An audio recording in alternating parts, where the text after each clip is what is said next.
Where you at, brah? Oh, hi there and welcome back. A student group at the University of Oklahoma is reportedly protesting Adele's hit song, Hello, because they say the lyrics are an example of female-on-male sexual harassment, which the group is using as part of its Stalking Awareness Month.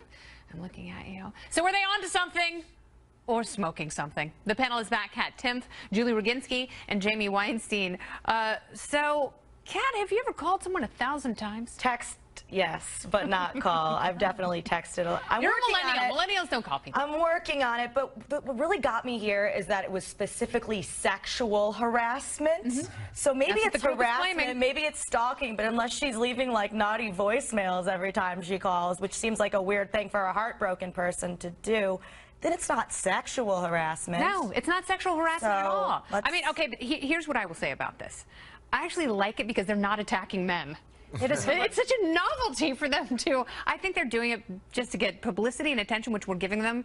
You're welcome, Oklahoma. Her feelings seem overbearing. It is harassment of my ears because I hate Adele and the song sucks. Okay, but moving on from that. I disagree. Agree to disagree. We are going to agree to disagree. You are wrong as so many You like things. fish? I love fish. Therefore, I love fish. You have absolutely no musical leg to stand I love on. fish. Why don't you talk more about Toad the Wet Sprocket or whatever you like? But yeah, you probably love Toad the Wet Sprocket. I hated Toad the Wet Sprocket. I wasn't the one CD promoting. covers. I wasn't the one promoting them back in the 90s like some other people at this table. But I will say this. I never promoted fish. I'll tell you that much. I know. I have dignity, madam.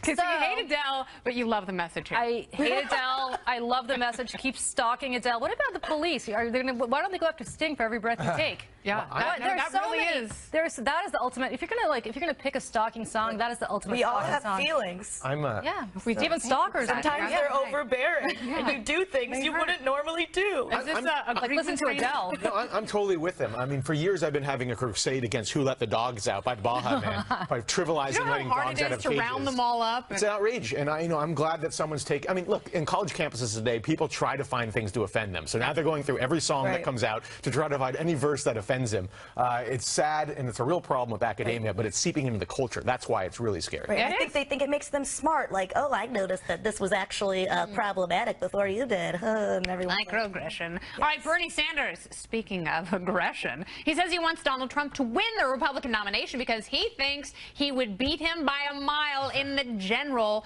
Would Bernie really beat Donald head-to-head, or is this a case of be careful what you wish for, socialist? Do you agree that they agree on a lot of stuff, surprisingly more than we think right now? Well, they do. I mean, I think that Donald Trump, if he wanted to and made the decision in 2010, could have run as a Democrat and had just a good chance to win the nomination than as a Republican. I think anyone will beat Bernie Sanders. I think Donald Trump would beat Bernie Sanders. He's a master brander. By the end of the campaign, people think he's Joseph Stalin he was running against. So Bernie Sanders may be asking for it. I think he's Joseph Stalin. Well, there you go. Joseph Stalin was a socialist. Joseph Stalin was a socialist. Good news. He literally union of Soviet socialist republics. All right, so I have been saying this for months. I don't know. I'm not going to vote for either of them. I wouldn't. But there's something about the matchup that is so unsettling and satisfying at the same time. Well, I'm going to say, again, you're so right. We don't know what Donald Trump's going to be like by the general election. He actually conceded, I think, a few weeks ago that he would turn left if he got the nomination. He actually said this, which is awesome. This is why I like Donald Trump, because he actually tells you that he's going to screw you before he does it. There's no ideology. So it's always nice to see. His only ideology is winning. Because that's not sexual harassment when you get the warning. That's true. It's a trigger warning. I don't know what that is, but yeah. It'd be like it's still better than Adele. It'd be like the battle of the crazy uncles. I think that's what's satisfying about it. The bad part would be that one of them would be president, and that'd be horrible.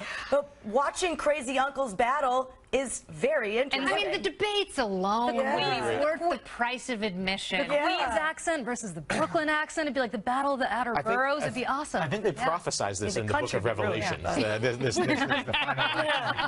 It was Revelation and Nostradamus. Yes, both I believe of them. he's got a quartine, or what are those stupid things called? The quartets? You know, he's quatrains.